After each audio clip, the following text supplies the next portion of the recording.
Bonjour, c'est Guillaume et bienvenue sur Tribu Happy, le podcast de mespremieresruches.com, le blog qui vous aide à apprendre et comprendre l'apiculture. Dans cet épisode, j'interviewe Daniel Serre, président d'une des 16 sections du syndicat du rucher des Allobroges, syndicat dont je suis membre depuis plusieurs années. Daniel nous partage son histoire avec l'apiculture, pourquoi les syndicats ont été créés à l'origine, quelles sont les missions aujourd'hui d'un syndicat et pourquoi ils sont toujours aussi importants aujourd'hui. Bonjour Daniel.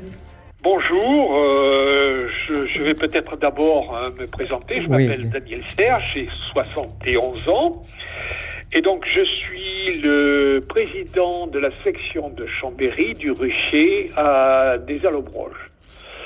Donc je pratique l'apiculture depuis une dizaine d'années, un petit peu par intermittence parce que j'ai pas mal d'autres obligations, notamment par cette présidence qui m'occupe pas mal de temps. Voilà, un petit peu ce que j'avais à dire. Tu parles du rôle de président et tu m'as dit à un moment par email qu'en fait le rucher des Allobroges a plusieurs sections. Oui. Alors, oui, effectivement. Donc, ce rucher des Allobroges, le rucher des Allobroges, qui est l'une des plus vieux syndicats et des associations de France, puisqu'elle existe depuis la fin du 19e siècle et dans les années 1892, si je m'abuse. Et donc, elle a actuellement, elle a 2200 adhérents qui sont répartis en 16 sections correspondant à des arrondissements ou des cantons. Par exemple, le canton de Chambéry, le canton d'Aix-les-Bains, le canton de Yenne, le canton de la Haute-Tarentaise. Voilà. Donc, nous sommes 16 présidents de section qui sommes un petit peu des animateurs d'équipe en liaison un petit peu avec les adhérents. Ces adhérents attendent un service. Oui. Notre service, et puis des liaisons un petit peu avec les instances départementales qui sont, où là, il y a un président départemental, monsieur Jean-Paul Charpin, qui est aidé dans sa mission par un conseil d'administration. Je dois dire au niveau départemental, nous avons un groupement d'achat qui est très conséquent puisque ce groupement d'achat comprend 3 employés, comprend une surface de stockage que j'évaluerai à peu près à entre 500 et 800 mètres carrés. Donc vous avez tout le matériel apicole disponible à des prix très concurrentiels, mais la vente est réservée exclusivement aux adhérents du rucher des Allobroges. D'accord. Voilà un petit peu ce que j'avais à dire pour la structure syndicale. Au niveau du département, le président va s'occuper de gérer un petit peu le groupement d'achat, notre groupement d'achat, donc c'est une tâche conséquente, et faire la liaison avec notre syndicat au niveau national qui s'appelle le SNA et qui, lui, est à un autre niveau puisqu'il va être l'interlocuteur privilégié du gouvernement, notamment pour des instances européennes pour faire avancer un petit peu la législation, un petit peu notre combat contre les pesticides. D'accord. Donc c'est la tête, c'est le SNA. Le syndicat national apicole. Le SNA, c'est le syndicat national d'apiculture, donc qui a des antennes un petit peu départementales, on va dire, dans chaque département, et en nombre d'adhérents, la Savoie est, je pense, l'une des plus grosses, ou sinon le plus gros syndicat départemental de France. D'accord. Ne serait-ce que la date de 1892 est impressionnante. Ah oui, c'est des instituteurs qui avaient démarré un petit peu cette association dont le siège était à Albertville. Alors si vous allez sur le site du rucher des Allobroges, vous allez trouver un historique vous allez trouver un historique du syndicat, un petit peu de la formation.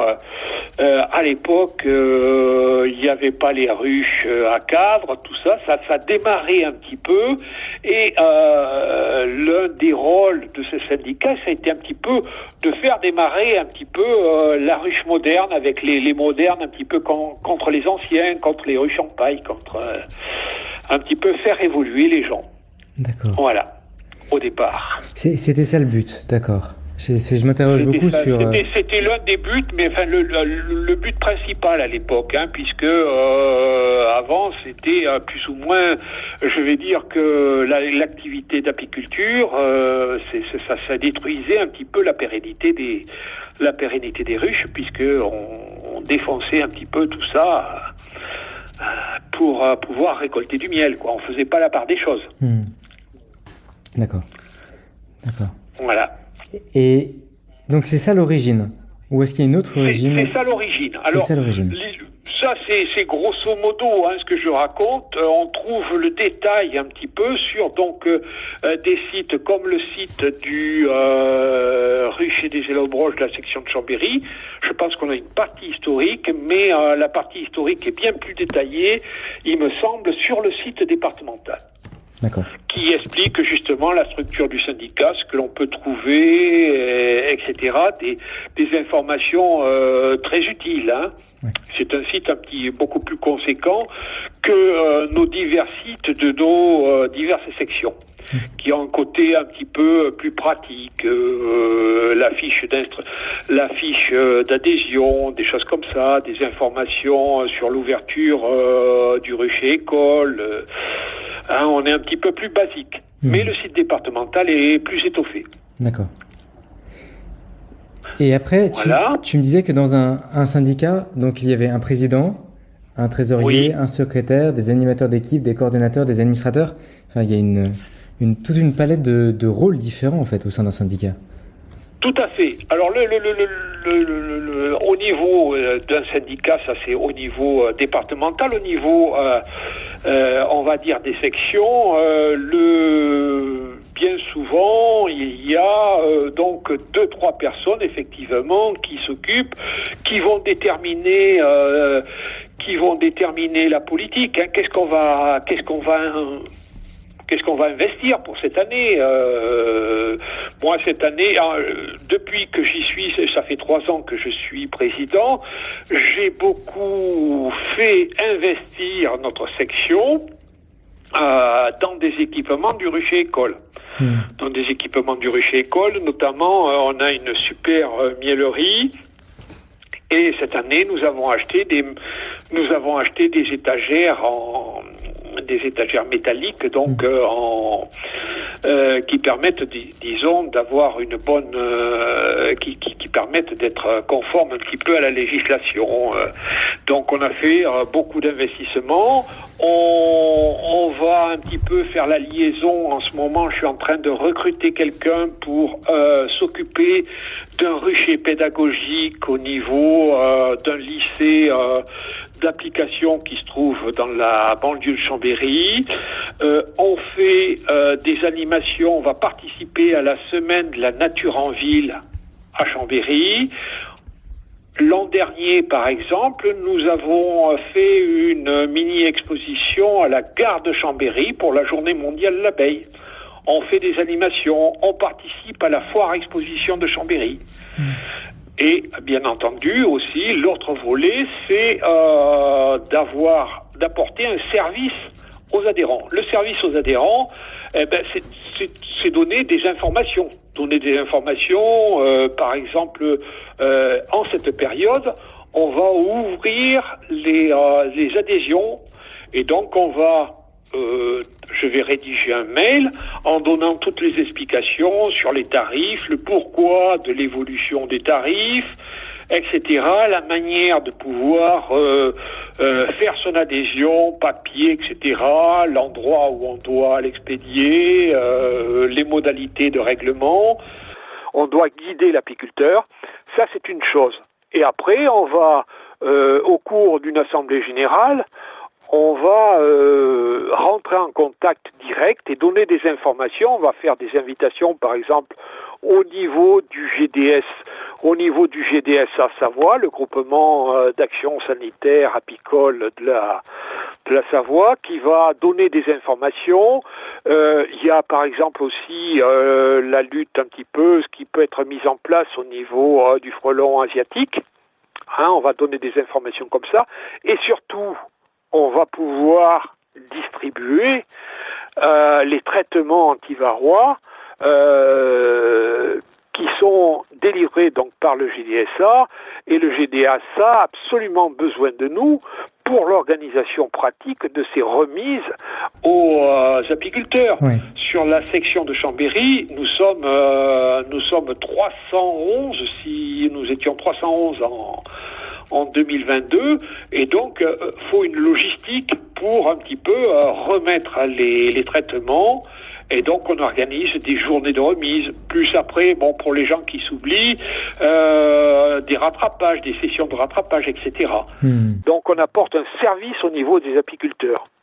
On va donner des adresses, on va leur proposer on va leur proposer des rencontres. Par exemple, vendredi après-midi, il y a une réunion à Éton sur le frelon asiatique. Parce que ce frelon asiatique est quand même un problème. Il arrive en Savoie et il va petit à petit augmenter sa densité et poser des problèmes, bien sûr, à l'apiculture, mais pas qu'à l'apiculture. Aussi, ça va être un danger, ça va être peut-être une mise en danger des populations, parce que ce frelon a un développement qui est beaucoup plus important que le frelon européen, ne serait-ce que par la taille des nids, qui est sans commune mesure. Oui. Absolument. Et je reçois souvent des lettres de nouvelles pour dire où en est l'expansion un peu du frelon asiatique et les nids qui ont été trouvés. Ça, c'est vraiment intéressant d'avoir régulièrement ces nouvelles. Voilà. Alors, le frelon asiatique au niveau de la Savoie est bien entendu installé sur tout le département jusqu'à peu près 1000 mètres d'altitude. Ouais. Mais ça, c'est une première année. C'est une première année. Il y avait que là, en 2021-2020, il n'y avait pas tellement de frelons. Ils étaient sur Chambéry, ils n'étaient pas encore arrivés au niveau des vallées. Mais le problème, c'est le nombre de fondatrices qui se génèrent un petit peu à l'automne, et qui vont faire que les nids vont être multipliés par 3, 4, 5, etc. Là où il y avait, mettons, un nid au kilomètre carré, l'année d'après, il y en aura 4. Et l'année d'après, il pourra y en avoir une vingtaine. Et donc, c'est là où on va avoir de gros soucis. Et moi, par exemple, dans mon rôle de président, pas plus tard que hier, j'ai fait une longue lettre au maire de Chambéry, ça fait partie de mes attributions, pour lui demander quelle solution il envisageait, etc., quel partenariat il envisageait pour un petit peu résoudre ces problèmes de mise en danger des populations. Ouais.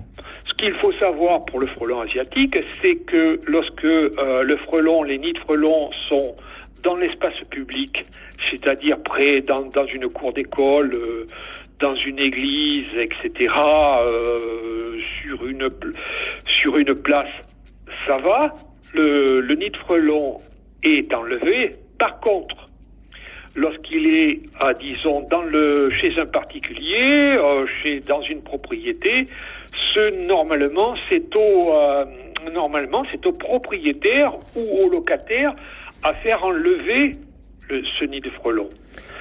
Pour un coût de combien? C'est un coût de combien pour faire enlever un nid de frelons? Pour faire enlever un nid de frelons, ça dépend un petit peu de l'accessibilité du nid, et ça vaut entre 200 et 350 euros. Oh. D'accord. Ça vaut entre 200 et 350 euros. Donc nous, et là un petit peu, on explique un petit peu tout ça aux adhérents. On a la cotisation du GDSA est passée de 6 à 14 euros. Et notamment, c'est pour mutualiser un petit peu nos problèmes avec ce frelon asiatique. Dans ces 14 euros, il y a, je crois, 3 ou 4 euros qui sont destinés à permettre à un apiculteur de se signaler, si vous voulez, sur la plateforme régionale qui s'appelle Frelon asiatique et qui permet de situer un nid géographiquement. Et comme nous sommes adhérents au rucher des Allobroges et que nous avons cotisé au GDSA Savoie, ce nid de frelons, qui se trouvera à proximité de nos ruchers, sera enlevé gratuitement. Mais par contre, lorsque ce nid n'est pas à proximité de nos ruchers, là, c'est un petit peu l'espace privé qui va se débrouiller. Et entre un propriétaire qui n'a pas trop envie de dépenser 300 euros pour faire enlever un nid de frelons qui se trouve chez lui, plus un voisin qui a de notre côté des petits-enfants mais qui se trouve, je vais dire, à 20-25 mètres du nid, il va y avoir un petit peu des conflits, des problèmes, etc. Si personne ne veut résoudre le problème, il va y avoir une demande. La personne qui est embêtée et qui est à 25 mètres du nid, et le propriétaire qui, tout simplement, a fermé sa maison pendant 6 mois et qui est parti vivre, je sais pas moi, aux Caraïbes ou des choses comme ça. Ouais. Et donc, j'ai interrogé Monsieur le maire de Chambéry à ce point de vue, pour savoir qu'est-ce qu'il décide. Ouais, je comprends très bien. Ouais. D'accord. Donc, voilà un petit peu les activités, les occupations d'un président de section. Par exemple, je vais aussi peut-être ce soir aller remettre le panneau de la médaille d'or qu'a obtenu un apiculteur professionnel sur la Motte Servolex, le Tremblay. Je vais me déplacer, puis aller le voir, et puis lui remettre symboliquement ce papier. Il en a besoin aussi pour pouvoir commercialiser son miel, et puis discuter. Parce que dans l'apiculture, la discussion et les échanges, c'était quelque chose de fondamental. D'accord. Le rôle vraiment du syndicat est très très vaste. Il y a le rôle sanitaire dont on parlait avec la distribution des médicaments en lien avec le GDSA. Il y a un rôle d'éducation avec le rucher école, on y reviendra. Il y a un rôle de prévention aussi par rapport aux espèces invasives comme le frelon asiatique. Il y a un rôle politique, il faut se mettre en lien avec les instances politiques. Oui, tout à fait. C'est vraiment très très vaste. C'est plus dédié au niveau départemental et au niveau national. Oui. Où on a des gens qui nous représentent. D'accord. Et il y a aussi le groupement d'achat. Qui ont, avec des avocats, avec des choses comme ça, des conseillers un petit peu spécialisés, parce que là, c'est très pointu. Lorsque vous avez affaire au lobby, par exemple, des agriculteurs, faut avoir des personnes qui ont beaucoup de compétences en face, pour pouvoir discuter, dialoguer et argumenter comme il faut. Sinon, vous êtes renvoyé dans vos baskets, comme on dit. On parle de lobby, mais est-ce qu'il y a chez les agriculteurs, il y a des noms en l'occurrence les lobbies, si vous voulez, les lobbies, c'est surtout vers Bruxelles que ça se tient. J'avais écouté une émission, je ne sais pas si c'est une émission ou si c'est une conférence à laquelle j'avais assisté, ou pour un député européen, je ne sais pas combien il y a de lobbyistes, et Bruxelles d'ailleurs vit une bonne partie de l'activité, si vous voulez, si tu veux, administrative, ça fait partie du Parlement européen et des lobbies qui vont autour. C'est quelque chose. Est-ce que tu penses à la FNSEA, la Fédération nationale des syndicats d'exploitants agricoles, ça en fait partie. La FNSEA, défend les apiculteurs un petit peu dans la vision, disons, productiviste de l'apiculture, avec des intrants, avec la disparition des haies, etc., avec une productivité qui malheureusement montre ses limites parce que les sols sont de plus en plus stériles et s'il n'y a pas cet apport de la chimie, les rendements se cassent un petit peu la figure, notamment avec le changement climatique et les périodes de sécheresse, etc. Et donc,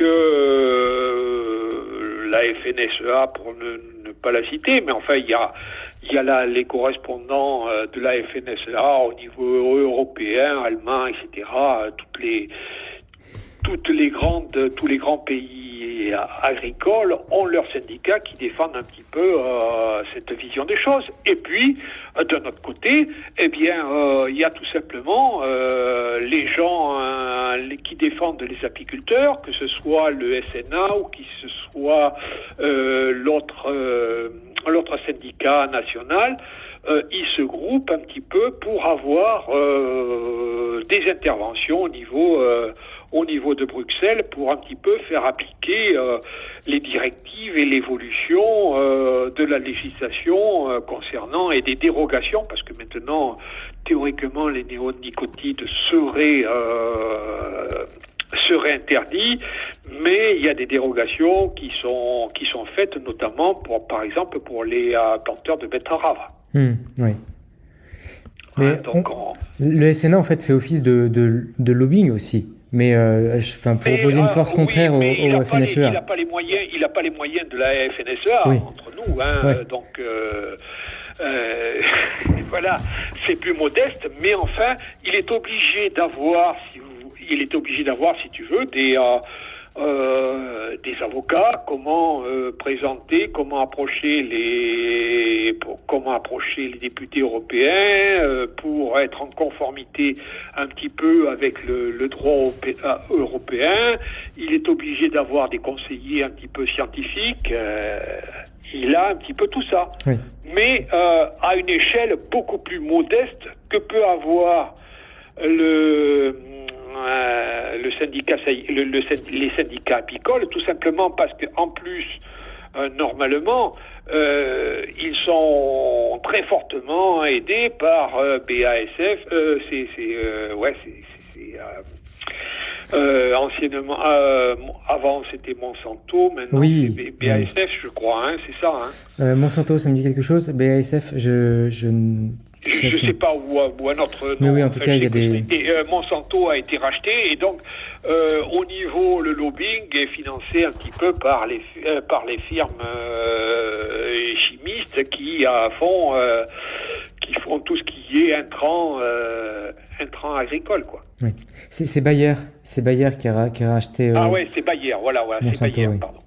Bayer, voilà, tout à fait.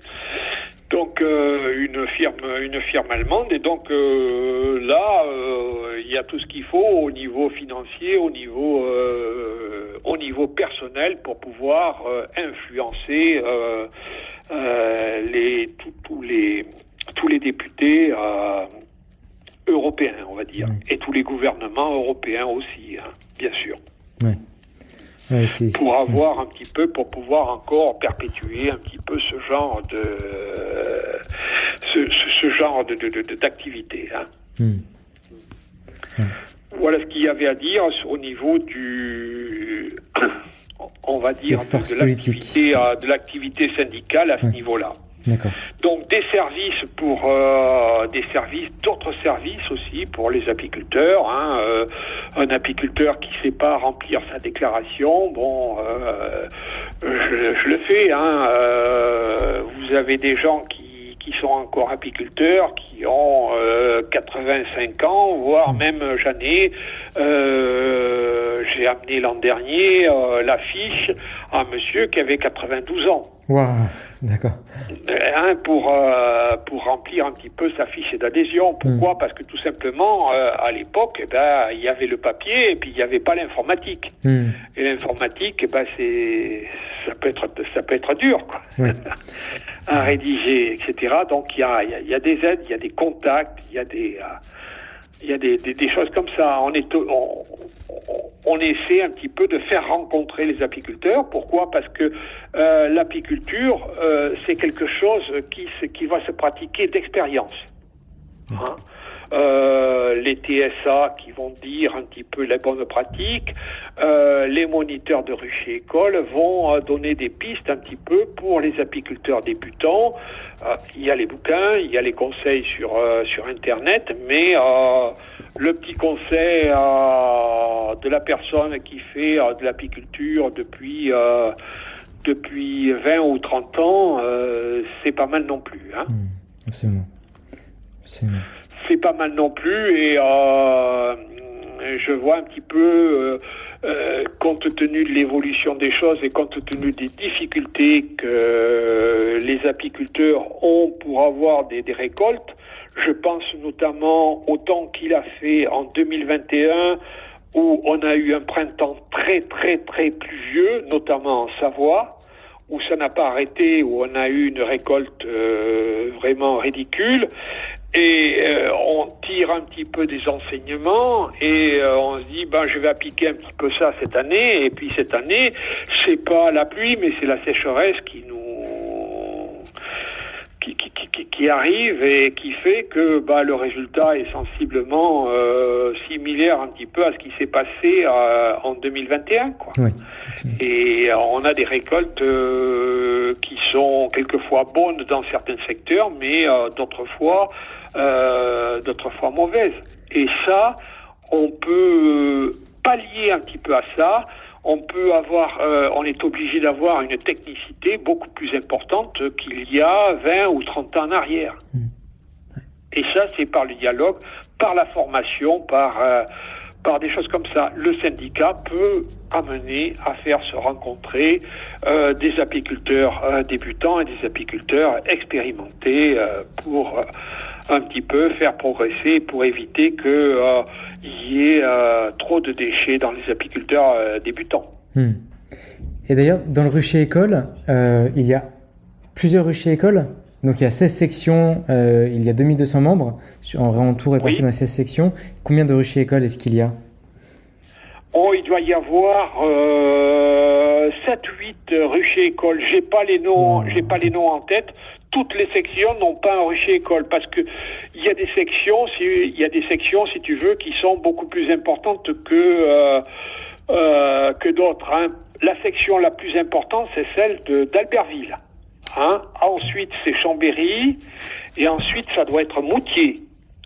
La Tarentaise a beaucoup d'apiculteurs. Hein. C'est une vallée qui est préservée un petit peu de l'agriculture intensive et qui donne beaucoup pour l'apiculture, et dans les vallées, et puis avec la transhumance un petit peu au niveau du printemps, avec des remontées de ruches, on arrive à faire du miel de montagne qui est incomparable, quoi. Oui. Voilà. Et d'ailleurs, on soulignera aussi que en Tarentaise, il y a au niveau des Ménuires, il y a un conservatoire de l'abeille noire qui est l'abeille endémique, l'abeille locale. L'abeille locale qu'on se doit de préserver. Pourquoi on se doit de préserver ? Pour la biodiversité. La biodiversité, c'est quelque chose qui dépasse un petit peu le cadre des abeilles en général, mais qui est bien un petit peu pour la nature, hein, pour essayer de préserver un petit peu ce qu'il y a de naturel, et notamment notre abeille, avec les imports de reines qui arrivent un petit peu de n'importe où, crée naturellement des hybrides, un petit peu des métis qu'on va appeler, et qui détruisent peu à peu l'abeille noire de pure race. Alors, une abeille métisse, une abeille a tendance à être un petit peu agressive. Et donc, on a tendance un petit peu à coller le qualificatif d'agressif à l'abeille noire. Voilà. Effectivement. Mais en réalité, si on a des abeilles noires de pure race, elles sont aussi douces que les autres. Hein. J'ai pu le vérifier en expérience personnelle. Il n'y a pas besoin de gants pour les travailler. D'accord. Voilà. Et pour parler des membres, est-ce que tu connais un peu la répartition des tranches d'âge dans les 2200 membres? Alors oui, on est quand même centré, on va dire, sur les sexagénaires. Hein. Moi, j'ai 71 ans, il y en a qui en ont 80. Je vais dire, nous sommes les... on va dire, si on prend 55, si on prend 55-90 ans, cette tranche d'âge très large, on va dire, on est beaucoup plus majoritaire que les gens qui ont de 20 à 55 ans. Hein. Oui. Pourquoi? Parce que tout simplement, les gens de 20 à 55 ans sont actifs et n'ont pas forcément le temps à consacrer un petit peu à cette activité. Ils vont la découvrir un petit peu à la retraite, un petit peu les choses comme ça. Moi-même, lorsque j'étais en activité, je pouvais absolument pas m'occuper de ruches. Pourquoi? Parce que je travaillais entre 50 et 60 heures par semaine. Qu'est-ce que tu faisais, oui, d'ailleurs? Mérite un petit peu plus que ça, quoi. Oui. Qu'est-ce que tu faisais comme travail avant, justement, avant ta retraite? Alors moi, j'étais responsable de magasins pièces de rechange chez des concessionnaires, par exemple Peugeot et ensuite Volkswagen Audi. D'accord. D'accord. Ok. Donc je suis assez compétent sur un petit peu sur du management d'équipe et puis sur la logistique. C'est-à-dire que mon art, c'était un petit peu de prévoir, quoi, un petit peu de travail en amont. Et j'avoue que par certains aspects, au niveau apicole, eh bien, il faut souvent anticiper et travailler en amont. Parmi les questions que tu m'as posées, j'en ai relevé une. Où c'est que qu'est-ce que tu écrirais sur un panneau géant de chaque apiculteur que chaque apiculteur devrait se dire avant d'aller voir ses ruches?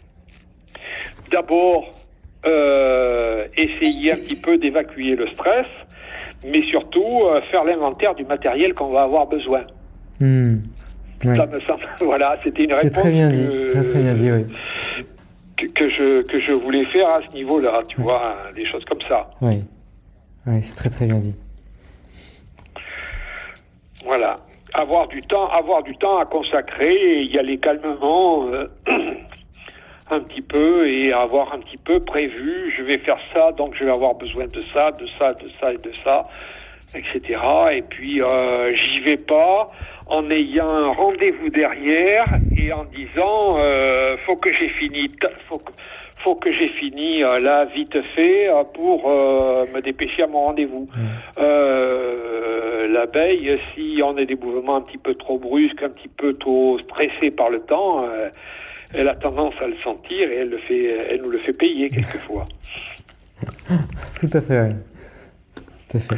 Voilà. Et donc, si je peux passer, j'avais un petit peu en vrac, quel livre d'apiculture moi, j'aurais tendance à conseiller aux débutants d'aller à consulter les vieux livres. C'est par exemple Au trou de vol de Monsieur Heinrich Storch. Oui. Qui est pour moi, avec le frère Adam, des références qui sont des références en matière d'apiculture et où on s'éloigne un petit peu du concept de terre à terre, pratique, etc., pour voir un petit peu, pour essayer de voir un petit peu la philosophie et puis l'aspect de la relation avec la nature. Oui. D'accord. Ouais, c'est un très très bon livre, Au trou de vol. Ah ouais, moi j'ai trouvé ça super et effectivement, je crois que moi de mes activités, comme j'ai pas beaucoup de réussite avec mon miel, surtout les 2 dernières années là, moi ce qui compte en fait, c'est de surtout être capable de faire survivre des colonies d'abeilles. C'est mon objectif principal, surtout sur les années passées. Et j'ai tendance un petit peu à me poser devant mes ruches et puis à regarder, puis observer, puis voir un petit peu ce qui se passe. Et c'est vrai que d'abord, ça calme. C'est pas du yoga, mais enfin,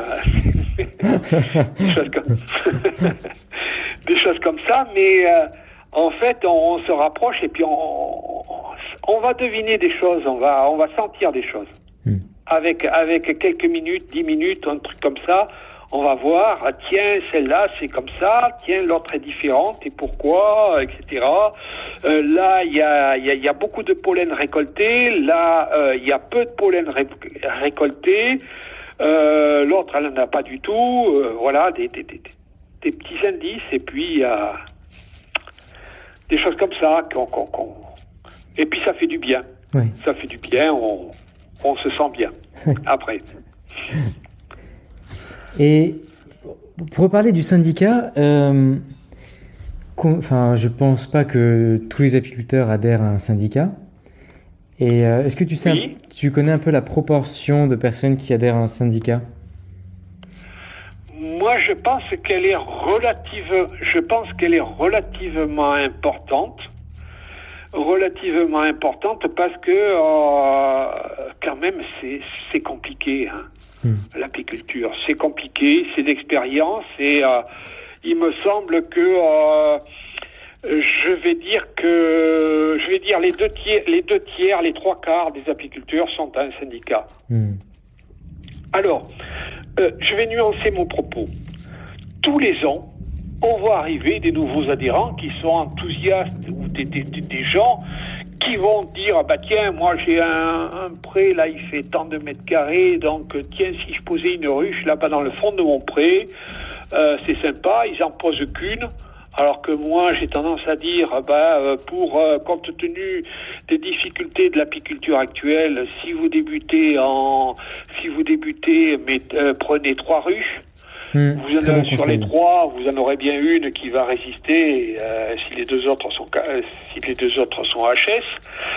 Voilà, et donc on a des gens qui arrivent, qui s'imaginent qu'ils vont pouvoir poser la ruche dans le fond de leur pré ou dans le fond de leur jardin au printemps, et puis qui vont enlever les cadres de hausse à l'automne, et puis qu'ils auront fait rien entre-temps, quoi, ou pas grand-chose. Et ça, il y a un turnover qui est considérable à ce niveau-là. Parce que les gens n'ont pas compris qu'il fallait s'investir, qu'il fallait un petit peu regarder ce qui se passait ce qui se passe au niveau du trou d'envol, justement, et puis éventuellement aller soulever un petit peu, inspecter les cadres de corps de ruche. Et puis, naturellement, puisqu'ils n'ont pas fait trop d'investigations, tout simplement la ruche est morte. Et puis, ils ont acheté ça, je sais pas trop où. Ils ont pris 3 bouquins, ils se sont lancés et c'est un échec. Eh bien, faut savoir que, par exemple, sur la section de Chambéry, un quart pratiquement, 20% des gens ne vont pas renouveler leur adhésion. Oh, c'est énorme. Et c'est énorme. Il y a un turnover, et Si c'était que sur la section de Chambéry, bon, je serais inquiet, je dirais, je suis particulièrement nul comme animateur, mais en fait, on se rend compte en discutant avec les collègues, et c'est là que c'est aussi intéressant de discuter, que c'est un petit peu partout pareil. Oui. Et qu'il y a des gens qui arrivent et qui repartent aussitôt. Et nous, notre rôle, ça va être tout simplement de les guider, d'attirer leur attention, de les prendre un petit peu en charge et de leur dire attention, faut faire ci, faut faire là, c'est un petit peu une assistance au démarrage et puis persévérer et puis leur dire voilà, il faut faire un petit peu comme ça. Il y a les TSA, vous avez le GDSA, un petit peu faire comprendre que cette activité est complexe. Faire comprendre qu'il faut passer du temps à cette activité, qu'il faut s'investir, et puis que souvent la réussite est au bout, et puis que c'est un plaisir de pouvoir passer 10 minutes à observer les allées et venues des abeilles, et puis d'aller donner un coup de doigt dans la récolte de miel pour goûter son miel à soi, son miel qu'on a récolté. Ouais. Mais je pensais pas que ce chiffre était si élevé. En fait, il y a un engouement quasiment, très très important de la part de personnes. Mais par contre, c'est porteur. Il y a la communication un petit peu, la nature, tout ce qui est un petit peu. On nous chante un petit peu le changement climatique, la nécessité de nous rapprocher et de comprendre la nature. Et ça, c'est un pendant, c'est un élément essentiel. L'apiculture, c'est un élément essentiel, la compréhension de la nature et de l'expression de la nature, oui. On va dire aussi. Et donc, qu'est-ce que tu dirais à une personne qui veut commencer l'apiculture? De commencer par quoi? De réfléchir à son temps, de réfléchir un petit peu à sa vie, autant qu'il est capable de consacrer à une activité, à un hobby, et puis de voir s'il est partant, s'il est amené, s'il est capable de faire quelques sacrifices au niveau emploi du temps, s'il n'a pas peur de se salir, s'il n'a pas peur de remuer du matériel, etc. Et puis de persévérer. Qu'est-ce qu'il veut? Pourquoi il le veut? Il y a des gens. Moi, j'ai rencontré des gens qui leur objectif c'est d'avoir du miel, leur miel, etc. Pour moi, je trouve que c'est pas terrible au départ. Moi, je pense que le but noble, c'est tout simplement, je suis capable, moi, de prendre un essaim et de dire 3 ans après, j'ai toujours mes abeilles avec cet essaim de départ. Oui. Pour moi, c'est ça l'objectif. D'accord. Le miel est un petit peu secondaire compte tenu des aléas qu'on peut subir d'une année sur l'autre. Oui. Faut parfois se dire qu'il y aura au moins une, voire plusieurs années sans miel. Voilà. Et ça c'est quelque chose à prendre en compte un petit peu avant, au départ, et on dit moi je veux la nature, etc. Bon, tac, discours, mais c'est pratique. C'est comme de faire un jardin. On a aussi un jardin à côté. On a aussi, moi, si j'habite un grand ensemble, j'habite la tour de Nivolé, je ne sais pas si tu connais. Non. La tour de Nivolé, c'est la plus grande tour de Chambéry, juste en frontière de Chambéry-le-Haut. Et tout autour de nous, tout autour de la tour de Nivolé, il y a des jardins familiaux. Il y a des jardins familiaux et puis chacun peut avoir, je vais dire, jusqu'à 120 mètres carrés de surface à cultiver. Pour une somme modique, ça doit être 30 ou un truc comme ça. Mais le turnover, il est là aussi. Le turnover il faut bêcher. Après, il faut sarcler, il faut enlever les mauvaises herbes, il faut être là au bon moment. Pour ceux qui persévèrent, c'est formidable. Mais il y en a combien qui s'imaginaient pas que bêcher, c'est un petit peu pénible. Et que ça se fait pas tout seul.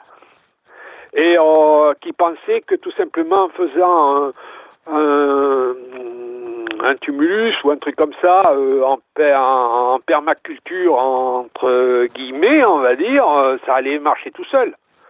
En prenant un pic et puis en mettant une plante un petit peu, une jeune plante, ça allait fonctionner tout seul. Non, faut du travail. Le secret, la nature doit être associée pour avoir un résultat. La nature doit être associée à la notion de travail, d'une peine. Ça a toujours été ça. Hein. On se nourrissait avant de la nature. De façon beaucoup plus naturelle, mais en contrepartie, il y avait énormément de travail avec cette nature, parce qu'on n'avait pas tant de mécanisation. C'était beaucoup plus naturel, c'était beaucoup moins artificiel. On n'avait pas tous ces engrais, tous ces trucs pour couper les mauvaises herbes. Il suffit de répandre un petit peu de Roundup et puis il y a plus d'herbes, il n'y a plus besoin de les couper, il n'y a plus besoin de les arracher, il n'y a plus besoin, voilà. Et ben non, c'est pas comme ça que ça doit fonctionner. Oui. Je voudrais reparler un peu du groupement d'achat. Oui. C'est vrai que j'y vais souvent parce que j'aime bien, parce que il est ouvert régulièrement. Je trouve, avec une amplitude horaire assez importante. Il est ouvert du mardi au samedi matin, à peu près. J'ai pas les éléments exacts, mais il me semble que c'est ça. Mardi matin, samedi matin. Et comment sont sélectionnés les produits ? Comment sont sélectionnés les produits qui sont choisis ? Comment sont sélectionnés les produits de base ? Oui, les ruches ou autres. Philippe Micheli, qui est directeur commercial du groupement d'achat. C'est un monsieur quand même qui a, par ailleurs, qui est plus réactif et qui a 200 ruches. Ah oui. Donc, et qui fait de l'apiculture depuis, je vais dire, on va dire 40 ans. Il connaît son affaire. Il connaît les besoins de l'apiculteur. Il connaît les apiculteurs du secteur. Les pros, les moins pros, et un petit peu moins les pas pros, quoi. Du tout.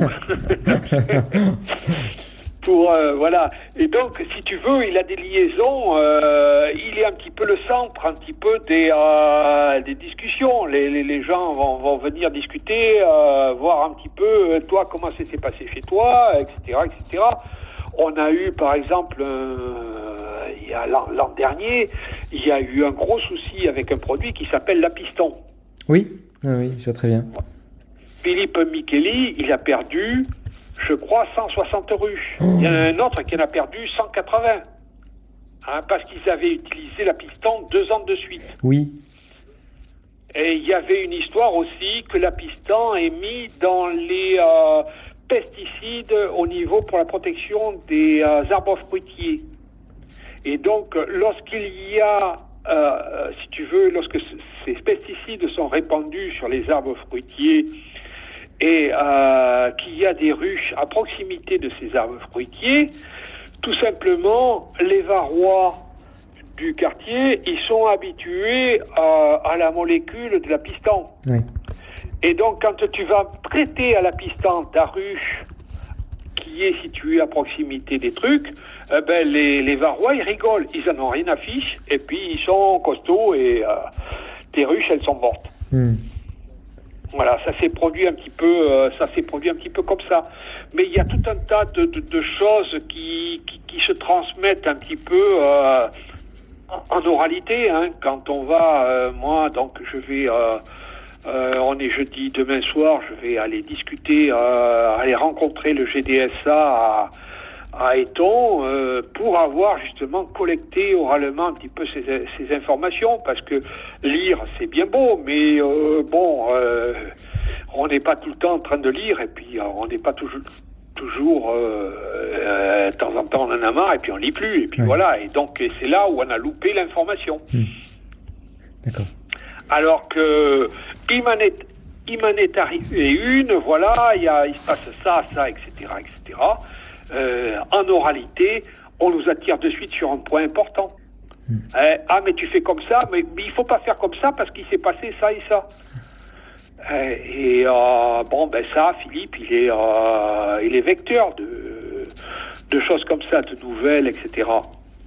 Il y a des retours les terrain assez gens- importantes. Il est assez, il est fait de vendre des produits et d'avoir un peu de Et donc, recul sur ce qui est pour vendu. en revenir à ces sélections d'articles, Oui. il va tout simplement enregistrer aussi les demandes. Oui.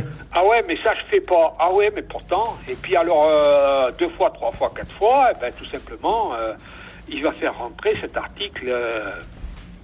Il y a toujours des articles qui arrivent. Bon, maintenant, il y a des pièges à frelons, il y a des espèces de protection qui sont peut-être pas trop efficaces, qui s'appellent Japrod ou un truc comme ça, Japrod, oui. pour l'entrée des ruches. Concernant le frelon asiatique, et il y a des choses, il y a des nouveautés il y a des nouveautés qui arrivent, et puis bon, voilà,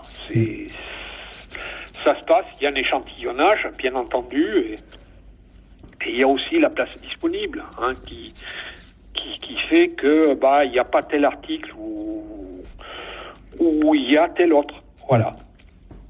Un petit peu comment ça se passe. D'accord. Ok. Et tous ceux qui font partie du syndicat du rucher des Allobroges, est-ce que vous êtes tous bénévoles? Comment ça fonctionne en fait? Oui, ça fonctionne par le bénévolat.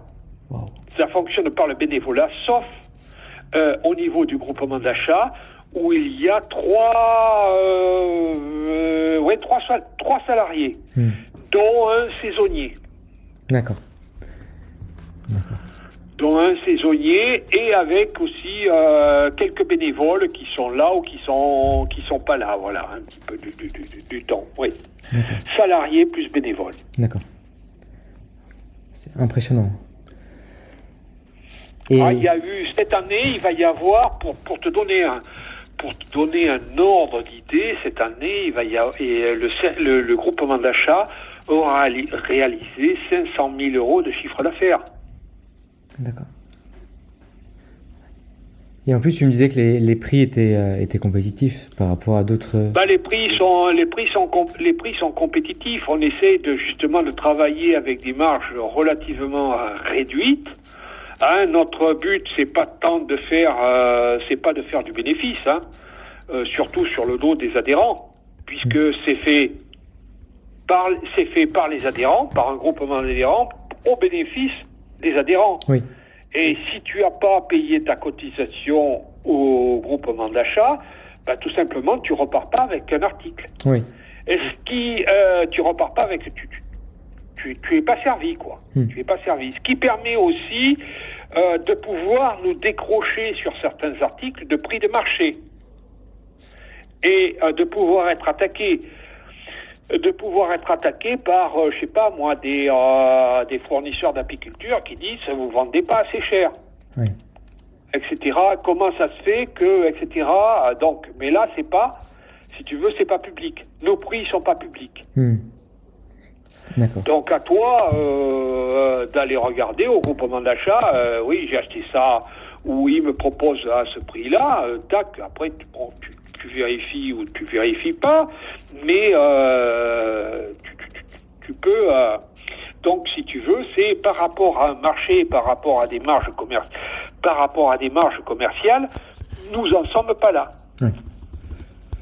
Et en plus, les fournisseurs, j'avais entendu dire que les fournisseurs de ruches, c'était un peu des établissements. C'est certains établissements en France, notamment qui emploient des personnes handicapées. Il y a une sorte d'éthique qui est. C'est pas un produit qui vient du Far East, c'est-à-dire en Chine ou autre. On reste aussi sur une démarche. Tout à fait, oui, il y a ça, oui. Vertueuse. Il y a des. Ça s'appelle les ateliers protégés, il me semble. D'accord. Des ateliers protégés qui font effectivement ce genre de matériel, souvent. Ils sont en liaison avec effectivement ces fournisseurs-là. Il n'y a pas de problème. Mais faut savoir, on se fournit aussi aux mêmes fournisseurs que les fournisseurs donc de matériel apicole, et donc on a des réductions un petit peu en fonction de nos capacités d'achat. Oui. Donc plus on achète au groupement d'achat, plus lui va pouvoir bénéficier de prix avantageux. Et donc, par retour, il va nous faire bénéficier de ces prix avantageux. Le but n'étant pas d'accumuler des bénéfices en fin d'année. Bien. Est-ce que tu souhaites aborder d'autres sujets ? Non, je pense avoir fait le tour. Je suis en train de lire. Donc, est-ce que, ma pratique peut-être un petit peu ma pratique de l'apiculture a évolué. Je vais dire que je fais attention maintenant, et je crois que c'est bien d'en parler, au cycle de la nature, c'est-à-dire la succession des jours de pluie et des jours où il ne pleut pas. Et je pense que par rapport à ce qui se passait il y a 10-15 ans en arrière, il me semble qu'il y a eu un changement. Et que ce changement, on doit véritablement y faire attention et le prendre en compte. Éventuellement, en nourrissant nos ruches. Oui. En nourrissant nos ruches par l'apport de candy. Le candy a l'avantage de ne pas aller d'être prélevé directement par l'abeille pour ses besoins personnels. On a besoin, compte tenu ces dernières années, et je pense que la situation ne va guère évoluer, donc de faire attention, au lieu d'avoir des cycles courts de jours de pluie et des cycles courts de soleil, on a des grandes périodes maintenant, et donc c'est ça un petit peu qui a véritablement changé, à mon sens, dans les dernières années. Et donc, ça nécessite un nourrissement. Généralement, à partir de candy, on réservera un petit peu le sirop à des essaims, à l'installation de ruches ou de ruches très très faibles. Le candy a l'avantage d'être directement ingéré par les abeilles et ne pas aller être installé dans les réserves de miel et pas aller un petit peu venir se mélanger avec le miel qui est produit. Oui. Voilà. D'accord. Un petit peu sujet que je voulais aborder aussi. Très bien. Voilà, autrement je pense avoir un petit peu fait le tour de ce qui pouvait être dit. Okay. Merci beaucoup Daniel. Tu as d'autres questions ? Non, pour l'instant je n'ai pas d'autres. Non, pour l'instant je n'ai pas d'autres. Merci beaucoup Daniel. Voilà, eh bien, bonne soirée à tout le monde et puis bonne récolte. Hein. C'est la fin de cet épisode. Merci beaucoup de nous avoir écoutés. Je remercie Daniel pour son partage en toute simplicité et franchise. Merci à lui pour son investissement bénévole et merci à celles et ceux qui aident dans l'ombre au fonctionnement des syndicats et à la défense des intérêts de l'apiculture. Le meilleur moyen de soutenir ce podcast est de le noter sur votre plateforme préférée, que cela soit sur Spotify, Apple Podcast ou votre application Android. Je vous serai également très reconnaissant si vous en parlez autour de vous afin de le faire connaître. Si l'apiculture vous intéresse parce que vous souhaitez observer les abeilles, récolter du miel ou encore polliniser les plantes près de chez vous, je vous invite à aller sur le blog mespremiersruches.com afin de recevoir gratuitement un guide de 37 pages qui vous aidera à apprendre l'apiculture. N'hésitez pas à m'écrire à guillaume@mespremiersruches.com, je réponds à tous les emails. On se retrouve au prochain épisode, d'ici là, à bientôt la tribu Api.